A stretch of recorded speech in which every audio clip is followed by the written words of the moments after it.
Well, we are halfway through the year and on to my third wrap-up of the year. Basically, every 2 months, I talk about all of the books that I read within those 2 months as a way to kind of be a catch-all for those books that I never get a chance to talk about, but also giving me a way to talk about books that maybe I talked about in like longer form, but just a quick wrap-up of my thoughts. And maybe that'll help you more if you're not one of those people that likes to watch those longer reviews. Hi, my name is Sarah Freshly and welcome back to Freshly Read Books.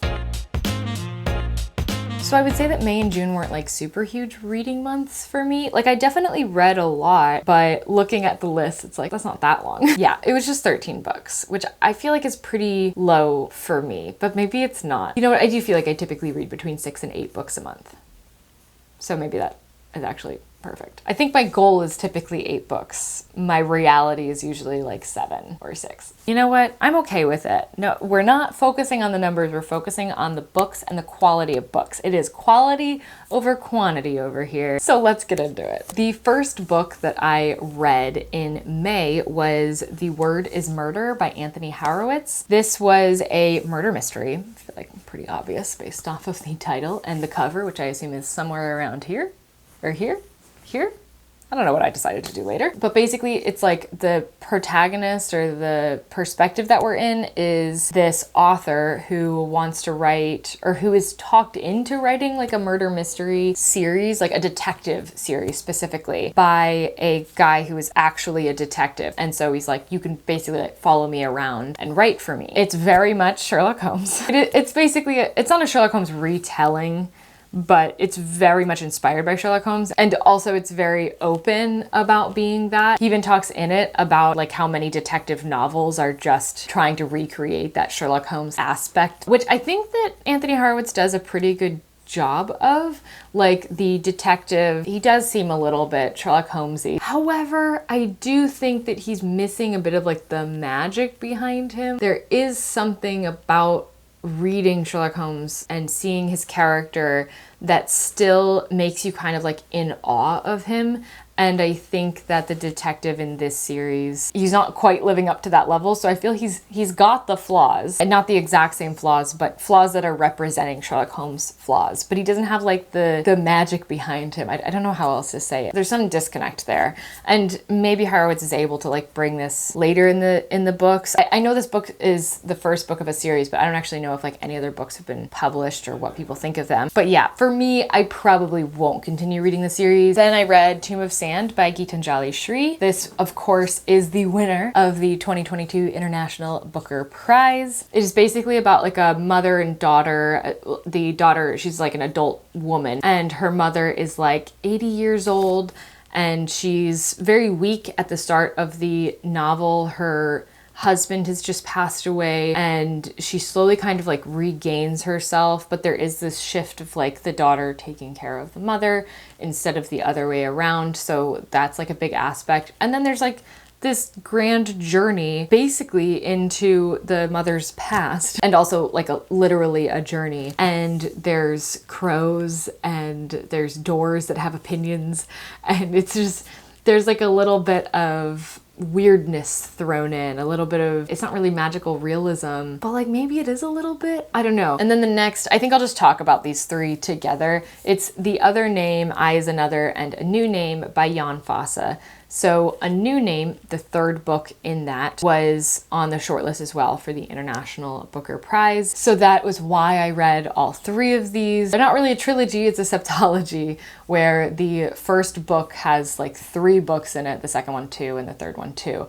So altogether it's a septology, but the last book that has 2 books in it, that was the one that was nominated. Does that make sense? It doesn't matter, because nothing in them makes sense. Like, let's be real. No, that's not fair to say. It's just, Jan Fosse has got this writing style that is called slow prose, and it's very slow and it's very roundabout and goes like back and forth, and there's no periods. The sentences don't end, just kind of like goes on and on and on. If I could kind of like explain it as a visual, it would just be like this kind of motion where like you're going forward in the story and then like you loop back to the thing before, and then you're going a little bit further and then you're looping back to what happened before. And sometimes the loops are really large and you're on this tangent for a long time, and sometimes they're just tiny little loops, and sometimes there's loops within the bigger loops. This is getting to be kind of a messy visual, but that's what reading that book was like. Next, I read 56 Days, which was my May TBR tackle. So this is by Catherine Ryan Howard. It is basically like a thriller set during COVID, but it's not, I don't know, calling it a thriller seems like a bit of a stretch. It has those elements in it, like there is a murder that is being investigated like in the present time, and then we've got these flashbacks to 56 days ago when these two people met, and then so we see like their relationship kind of evolve over those 56 days, and the closer we get, of course, to the present day, the closer we get to figuring out like what this dead body is and all that kind of stuff. Like it's got the elements of being a thriller, but I wouldn't say any moment was particularly like thrilling or suspenseful, maybe like one moment, but it did bring up like good conversations or thoughts that I was kind of surprised to see brought up in a book like this. Pleasantly surprised. So I did still enjoy it, but if I were like trying to pick specifically like a thriller, if that was what I was looking for, this isn't the one I would recommend for that. And then I read The Book of Form and Emptiness by Ruth Ozeki, which yay to Ruth Ozeki for winning the Women's Prize this year. This book is about a mother and son who have recently lost like the husband to the mother, father of the son. You get it. So they're really dealing with that, but they're both dealing in their own ways. And then also the son, Benny, he is struggling with, because he hears like voices of objects, or like he can feel them almost like communicating with him, because it's not really quite voices, but a lot of times that is kind of how it shows itself, is like them like talking to him. And so he's like trying to cope with that happening in his life, and also, you know, still do the things that he is supposed to do as a young kid. And his mother is dealing with the loss of her husband in her own way, and she turns to collecting a lot of things, and she really dives into her work despite it being in an industry that is slowly disappearing. And she's also like never really gotten like the respect that she deserves at her job, and just there are a lot of aspects of this book that are really heartbreaking and hard to read. But overall, I did find it kind of like uplifting at the end. Just a really beautiful read, and a very different and unique one. Like just the way that the book like talks to Benny as you're reading it, and Benny like talks back. It's a very interesting way to write a book, and I had a lot of fun reading it. Next is Us Against You by Fredrik Backman. This was a reread for me. So I've been rereading the Beartown series or trilogy in preparation for the winners being published in September, which I actually do have an ebook copy of and I'm currently reading, but I wanted to reread Beartown and Us Against You so that I was prepped. In retrospect, I do not think I had to do that. Now that I'm reading the winners, I'm like, okay, I did not need to go back. But I am glad that I did, especially for Beartown, which I talked about in my last wrap-up video. But Beartown was better than I even remembered it being. And then Us Against You, I still liked, but I don't think that it's quite on the same level for me as Beartown was. I almost don't even feel like the story really needed to continue, although I did still enjoy hearing a lot about like the characters that were in it and everything. Up next, I read Leviathan Wakes by James S.A. Cory, which is the first book in the Expanse series. This is a space opera series that follows. In the first book, it really focuses mainly on two characters, but one of the characters is like the captain of a very small crew, and so you really get to know that crew very well. And then the other one is a like police officer, and basically this exists in a world or a solar system where we have like people living on Earth still, but also on Mars, on like some moons of other planets, and also in like space stations that are not attached to like a planet itself. So Earth has really like colonized a lot of the solar system, but there's basically like a lot of tensions that are building within this story, and things that are happening that are, you know, making different, it's not really political parties, but it is like groups of people that are starting to think like, oh, maybe we're not all like working together per se. Not that they necessarily were initially, but there's just like there's a lot of tension is the best way that I can say it. And it's just kind of like, where is this gonna lead? It almost just like, it gives off the feeling of like, who's gonna take the first shot, basically. So yeah, it was a super fun read. I'm already reading the second book in the series and very excited about it. Then next I read 2001 A Space Odyssey by Arthur C. Clarke. This is of course the book version, I guess, of the movie 2001 A Space Odyssey. Arthur C. Clarke and Stanley Kubrick, who is the director of the movie version, they came up with this story together for the most part, inspired by some short stories that Clarke had written in the past. So it's not necessarily like a book was written and then a movie was adapted from that, but was instead like created as an idea together, and then they both kind of grew at almost the same time, maybe a little staggered, where the book was a little bit ahead of the movie. I didn't say what it's about. Do I need to explain what A Space Odyssey is about? Maybe I do, because honestly, I didn't know till I read this book. Oh, I should also say that I read this as a part of a buddy read with Fraser, Gemma, and Sandy, whose channels I will show here, but also link in the description, so be sure to check them out.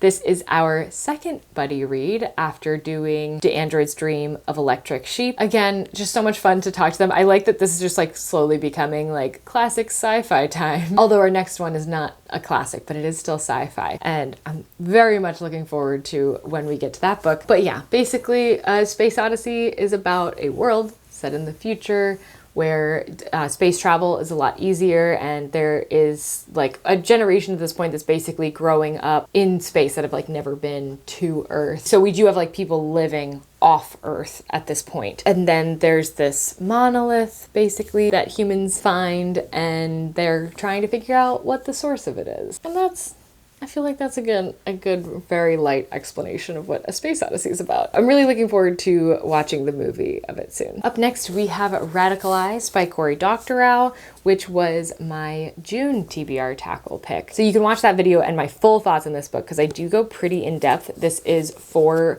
stories within the book. So in that video, I actually talk about like the synopsis of each of the 4 stories, which I'm not going to do here because that's a lot.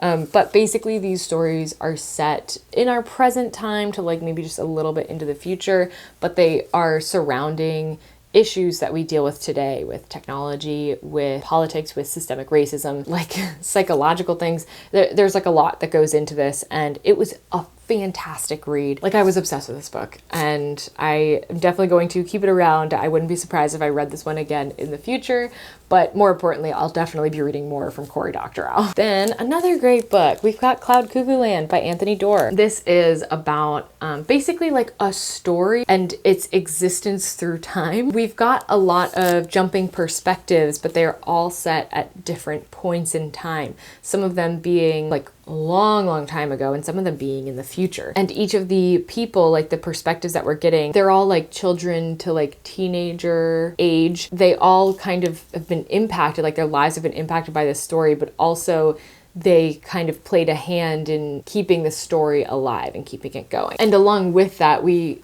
get bits of the story as the book goes along. So we're getting these different perspectives, but then also we get a bit of story within that. And the way that Anthony Doerr puts all of these together, it just, he did such a beautiful job with it. And I ended up really loving this book. It's definitely one of my favorites so far of the year. And then lastly, this isn't going to be ending on as positive of a note as I have been on for a bit. We have Everything My Son Needs to Know About the World by Fredrik Backman. So if you've watched my video talking about all of the Fredrik Backman books, or the follow-up video to that, which was after Anxious People came out, then you'll know that I have read every one of Fredrik Backman's books, with the exception of his nonfiction book until now. So yes, I have just read that specific nonfiction book, and now I can actually say that I've read all of the books that he has written, but I don't. So first of all, this is a very short book. Basically, this kind of takes the perspective of Fredrik Backman writing a letter, I guess, to his son, and talking through all of these things about being a parent. I just think that sometimes some of the things felt a little bit like preachy, I guess, or obvious. I don't even know quite how to explain it. And possibly this might be just from the time that it was written in. This is one of Fredrik Backman's first books. I believe it was published in the same year that A Man Called Uva was published. I think it's been like 10 years since then. So things have obviously changed, perspectives have changed. I think that that might be a part of why this book kind of fell so flat for me. Well, one, I'm not a parent, so obviously I'm not going to get enjoyment out of the book in that way. Like, I'm not going to be able to connect with Backman in that way. But two, I feel like the idea was to kind of be like, being a parent is hard, but being a parent is very rewarding, and to do it in these like quirky, cute stories and things like that, that I think has been popular for quite a while. And possibly it got more popular after his book came out, so that this wouldn't have felt like it's just kind of restating what everybody's already saying at the time that it came out. But I do kind of feel like that's something that's been going on for quite a while. I don't know, it just felt very, I don't want to say unoriginal, just like things that I felt like I had heard of before, but were said like more succinctly. I mean, it's still written in like a very cute way, and like there are like nice funny moments, but yeah, it wasn't quite there for me. Okay, I did it. That is everything that I have read in May and in June. So I hope that you did enjoy this video, and if you did, please do consider subscribing. I upload a new video every Wednesday, so I will see you then. Bye.